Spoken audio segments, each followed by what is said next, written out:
Join me as I show you guys what I eat in a day on calorie deficit 1,500 calories version.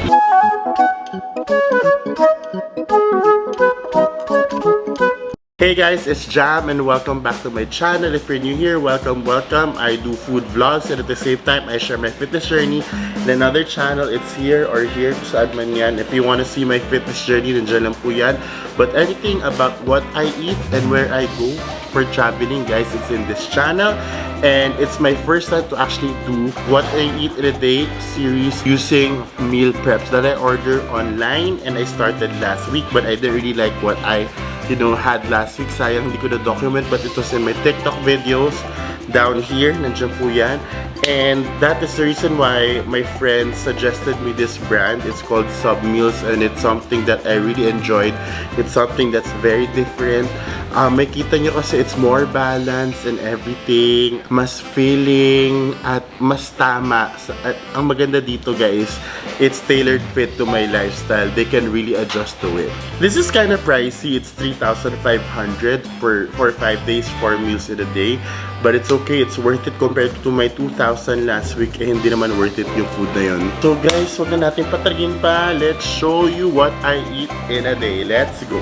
Alright, first meal of the day, it's actually 10:48. Mag-breakfast na po ako.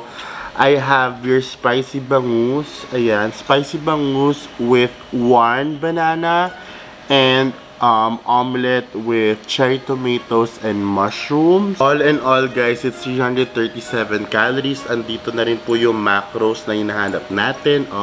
And let's try it! Come on! Sorry po sa background. Nag-message po yung mga kliyente ko. Let's go. OMG mga best, share ko lang. Kanina kasi, microwave ko to. Ang syunga-syunga ko kasi sinama ko yung banana. Tingnan mo, inituloy ng banana ko. Oh my gosh. Ayan, kainin na po natin. Ito, let's go. Woo!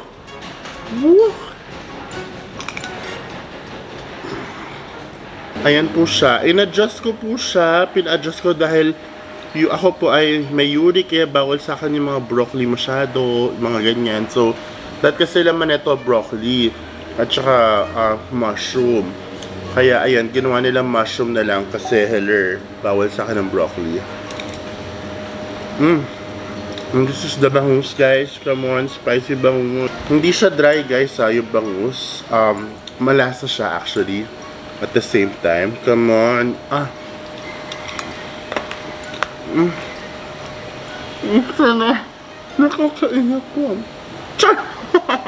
Come on.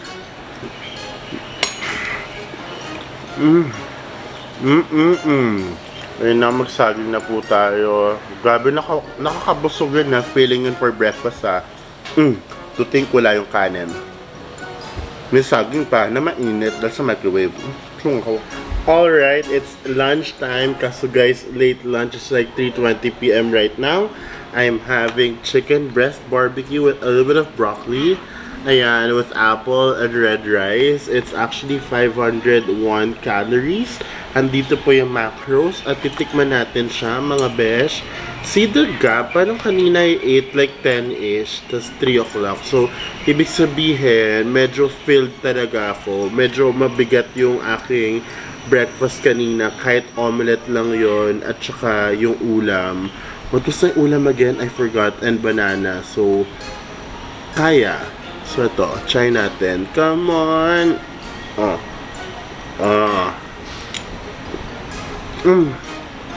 One of my favorite in their menu is the chicken breast barbecue. At saka yung spicy chicken. Bangus pa rin kinain ko kanina. Ayun. Heavy siya, beshi. Lakas makatulong nung combination. Heavy talaga siya.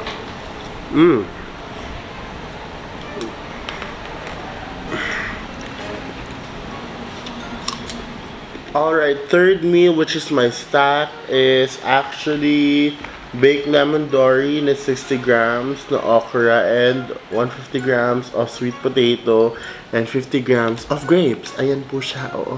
Medyo madami siya, oo. Ayan, oh. And this is like 298 calories, but the thing is, I don't eat okra. I don't like okra at all, so I'm not eating that. Sa totoo lang tayo guys, hindi ko kainin yung okra. Come on. Malasa ang dory. Lemon dory. With siguro ano to, rosemary. Oo. Thyme and rosemary. Ganon. Feeling ko nga guys, hindi na ako mag-dinner kasi anong petsa na? 7:53 na. Feeling ko hindi ko makain yung dinner ko, pero pilitin natin. Come on. Diyos ko, last meal of the day, come on. Chicken patty with brown rice and grapes. Ilang calories to? Aray ko. Ano to? 313 calories. Macros are here. And, oh my gosh, isa to sa favorite ko, yung chicken patties. Come on.